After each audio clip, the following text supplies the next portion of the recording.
Hi guys review of final destination blood lines. ఈ movie 1 hour 50 మినిట్స్‌తో Amazon ప్రైమ్‌లో stream అవుతుంది. ఈ movie థియేటర్‌లోనే చూశాను. But కొన్ని కారణాల వల్ల రివ్యూ ఇవ్వలేదు. రివ్యూలోకి వెళ్ళే ముందుల ఈ వీడియోకి ఒక చిన్న లైక్ కొట్టండి గైస్. మనకు కొంచెం సపోర్ట్‌గా ఉంటుంది.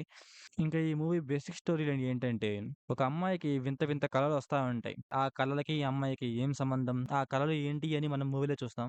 ఇంకా ఈ మూవీ ఎలా ఉందంటే ఫస్ట్ 20 మినిట్స్ అయితే చాలా బావుంటుంది. దాని తర్వాత ఒక 20 మినిట్స్ కొంచెం లాగ్ ఉంటుంది. దాని తర్వాత మొత్తం చాలా బావుంటుంది గైస్. ఇంకా ఈ మూవీ ఫ్యామిలీతో చూడొచ్చా అంటే అడల్ట్ సీన్స్ అయితే ఏముండవు. కాకపోతే కిల్లింగే కొంచెం వైలెంట్‌గా ఉంటుంది.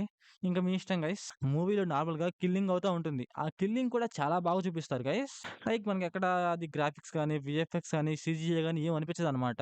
ఒక నార్మల్ చంపుతున్నట్టే అనిపిస్తది. చాలా నేచురల్‌గా ఉందనమాట. అండ్ మూవీలో ఫస్ట్ 20 మినిట్స్‌లో అయితే గ్రాఫిక్స్ కానీ, వీఎఫ్ఎక్స్ కానీ చాలా బావుంటాయి. నాకు మూవీ మొత్తం మీద చాలా బాగా నచ్చిందంటే ఆ 20 మినిట్సే. ఆ తర్వాత కూడా నచ్చింది. కానీ దానికన్నా ఫస్ట్ 20 మినిట్స్ చాలా బాగా నచ్చిందనమాట. అండ్ మూవీలో స్క్రీన్ ప్లే అండ్ డైరెక్షన్ కూడా చాలా బాగున్నాయి గైస్. స్టార్టింగ్ 20 మినిట్స్‌లో అయితే చాలా బాగా చూపిస్తాడు. దాని తర్వాత కూడా బాగా చూపిస్తాడులెండి. And scene by scene mixing చేయడం కూడా చాలా బాగా మిక్సింగ్ చేస్తారు. అండ్ మూవీలో స్టార్టింగ్‌లో ఒక అమ్మాయిని చూపిస్తారు. అమ్మాయి కూడా బాగుంటుంది. అండ్ మూవీలో డెస్టినీ అనే దాన్ని చాలా బాగా యూజ్ చేసుకున్నారు.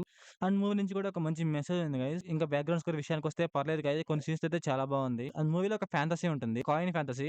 అదైతే నాకు చాలా బాగా అనిపించింది. అండ్ మూవీలో స్టోరీ కూడా బానే ఉంటుంది. సంథింగ్ కొంచెం డిఫరెంట్‌గా ఉంటుందనుకోండి. అండ్ మూవీలో అక్కడక్కడ కొంచెం లాగ్ ఉంటుంది. ఇంకొకటేంటంటే చాలా సింపుల్‌గా చచ్చిపోతా ఉంటారు గైస్. అదైతే నాకు కొంచెం అన్‌లాజిక్‌గా అనిపించింది. ఇంకా మూవీలో ఎమోషన్ కూడా ట్రై చేశారు. కొన్ని సీన్స్‌లో వర్కౌట్ అయింది. కొన్ని సీన్స్‌లో వర్కౌట్ అవ్వలేదు. సో, ఓవరాల్‌గా మూవీ ఎలా ఉందంటే నాకైతే నచ్చింది గైస్. సో, ఓవరాల్‌గా నా రేటింగ్ వచ్చేసి 3 ఔట్ ఆఫ్ 5.